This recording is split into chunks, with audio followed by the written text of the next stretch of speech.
A CEO walked on stage, took a pair of scissors to his own robot's leg, and cut its skin open. Because when this thing walked down a runway the day before, half the internet decided there had to be a person inside it. There wasn't. This is the XPENG Iron, and it might be the most human-looking machine ever built. Here's how it happened. At XPENG's AI Day in Guangzhou, Iron strutted out in front of a live audience. Not the stiff, careful shuffle you're used to from humanoid robot. It walked, hips moving, weight shifting, arms swinging naturally. It looked like a person in a suit. And that's exactly what the internet concluded. Over half the commenters insisted it was a human in costume. So about 24 hours later, CEO He Xiaopeng brought Iron back on stage and cut into its leg with scissors, peeling the synthetic skin back to expose the wiring and actuators underneath. He called it a rather forced last resort solution, but it worked. Iron is a machine all the way down. So why does it move so differently from everything else? Because XPENG built it inside out. iRob has a bionic spine, artificial muscles, and flexible skin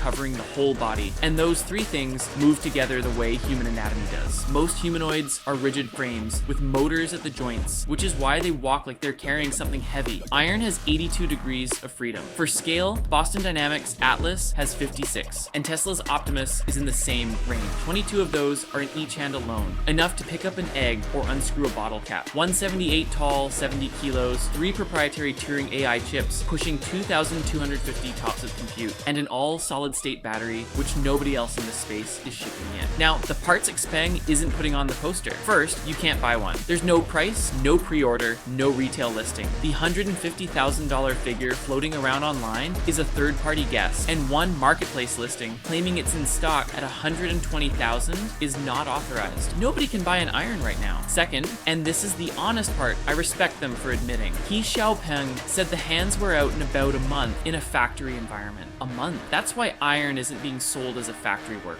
It's being deployed as a showroom guide, a greeter, a sales assistant, jobs where looking human matters more than lifting heavy things for 8 hours. And the timeline is longer than the hype suggests. Mass production targeted for the end of 2026. First deployments in XPENG's own Chinese showrooms in early 2027, overseas later that year, and households at the earliest around 2028. Here's why Iron still matters more than most robots on this channel. Everyone else is chasing capability. Can it fold laundry? Can it lift a crate? Can it survive a factory shift? XPENG went after something different and arguably harder. They went after the uncanny valley, the reason robots make your skin crawl, and they mostly solved it. That's why people thought a human was inside. Not because the demo was faked, but because the movement was that good. So no, you can't buy one, and it can't do your dishes. But if the future involves robots standing in front of actual humans in shops, hotels, and showrooms, the machine that stops looking like a machine wins that job. XPENG just proved it can be done with scissors.